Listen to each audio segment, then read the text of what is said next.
And so it actually, you can actually heal the holes in your head. It looked like Swiss cheese in there. It's like horrible. There's a lot of these football players get like that too. The poor guys. I mean, they get depressed and they. Oh yeah, hormonal imbalance, pituitary glands fucked up. Oh yeah, yeah, They're absolutely. not producing testosterone or human growth hormone correctly. That's correct. Yeah, depression, low energy. Yep.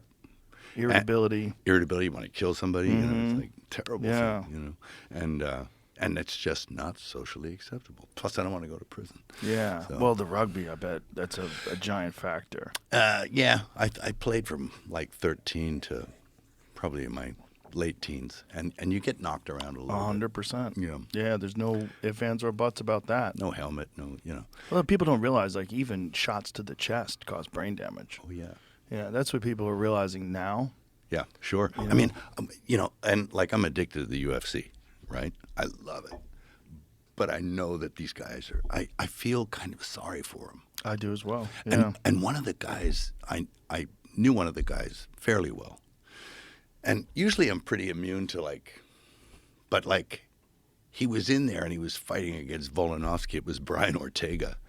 And he was getting his ass handed to him in one fight. He almost got him a couple of times, but yeah, he almost submitted him twice. Yeah, I know. But because I knew Brian, it was like my son was in there. Right. I almost started crying. I was like, and it got to me. I was like, I should probably feel like this about all these guys, but I don't know them as well. It becomes a problem for me when I'm friends with a guy, and then also I see when they're on the tail end of their career and they can't take shots anymore. And then when you talk to them, you recognize the speech patterns are slurring. Mm-hmm.